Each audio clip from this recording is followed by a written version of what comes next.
notre monde, probablement milieu du XXe siècle. Le voile, séparant notre réalité du monde des rêves, s'affaiblit, puis se déchire. Celui-ci se déverse soudainement sur notre terre, dévastant tout sur son passage.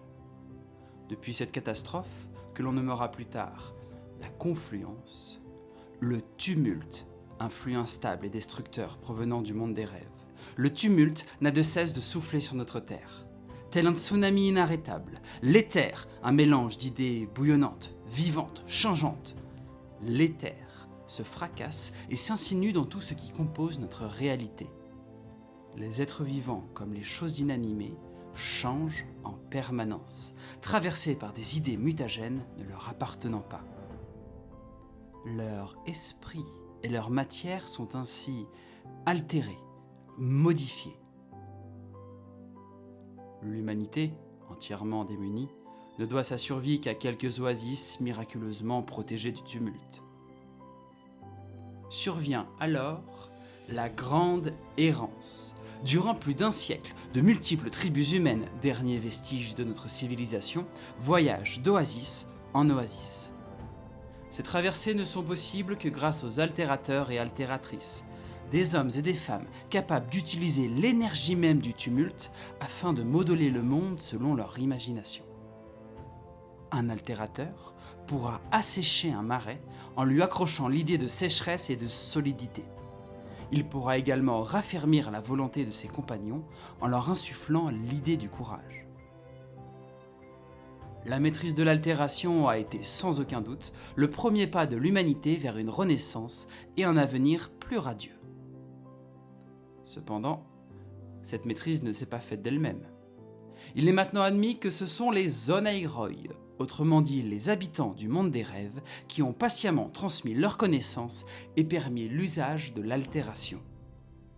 Ce sont également les Oneiroy qui ont incité l'humanité à migrer vers un lieu lointain. Une oasis qui prendra plus tard le nom d'Asgartha, terre de promesses et de renouveau. Ces grandes migrations durèrent plusieurs décennies. Bravant courageusement le tumulte, 8 tribus nomades décidèrent de répondre à l'appel des Oneiroy. Au terme de leur périple, seulement 7 arrivèrent à bon port. La 8e fut portée disparue. On la nomma simplement la tribu perdue. Les retrouvailles furent célébrées dans la liesse, chacune des tribus prenant conscience qu'elle n'avait pas été la seule à avoir survécu. Mais la joie fut de courte durée. Le manque de ressources et les différences culturelles se firent de plus en plus présentes, impactantes. Les rivalités et les disputes étaient régulières et violentes. Une des 7 tribus, les exilés, décida de quitter Asgartha pour toujours. C'est dans cette situation critique qu'un homme émergea de la foule. Rune, le futur Kuningas, le futur haut roi d'Asgartha. Par son entremise, la paix fut rétablie. Une décision fut prise. Une décision qui allait changer le destin de l'humanité. La Concorde. Un pacte unissant toutes les tribus sous un même peuple, sous une seule et même bannière.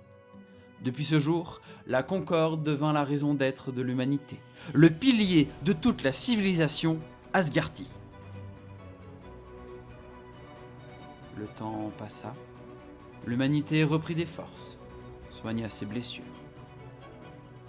6 factions furent créées, les Izmir, l'Ordis, les Bravos, les Lyra, les Muna et l'Axiom. Toutes ayant leur objectif propre, mais toutes travaillant main dans la main. Nous voilà à présent 400 ans plus tard. 4 siècles ont passé depuis la Concorde. De nombreuses épreuves furent traversées, telles que la guerre de la rupture, l'épidémie de Nifir, la guerre des 3 factions, le règne tyrannique d'Aexas, les attaques cycliques du Léviathan Singula, le tsunami des tumultes, et bien d'autres encore. Aucune de ces épreuves ne put freiner l'humanité. Toutes furent surmontées haut la main. Toutes ne firent que renforcer et unir d'autant plus les Asgarthi. Toutes, sauf une. Un Léviathan. Gigantesque, tentaculaire. Un kraken attaqua Caer Oorun, une des provinces d'Asgartha. Et malgré de nombreux morts et une bataille acharnée, le combat fut perdu. L'humanité dut se résoudre à abandonner une partie de son territoire au Léviathan. Jusqu'à présent, rien ni personne n'a su tenir tête à la bête. Cependant, depuis peu, une nouvelle force va rejoindre les rangs des Asgarthi. Une nouvelle force qui pourrait bien remettre en question la suprématie du Kraken. Les Exaltes. Des altérateurs et altératrices qui, via la cérémonie du Musubi, ont uni leur essence, leur âme, à une chimère, une créature vivant dans le tumulte. Les Exaltes sont dotés d'une puissance et d'une maîtrise de l'altération bien supérieure à la moyenne. Ils sont capables de prouesses que personne n'aurait pu espérer accomplir. À présent, il est temps. Il est temps pour l'humanité de sortir des frontières d'Asgartha et de redécouvrir ce monde qui autrefois lui était familier. Il est temps pour l'humanité de franchir un nouveau cap, de vivre un nouvel âge d'or et de pénétrer dans l'âge de la redécouverte. Et la première étape de cette aventure est la reprise de Caer Oorun aux tentacules du Kraken.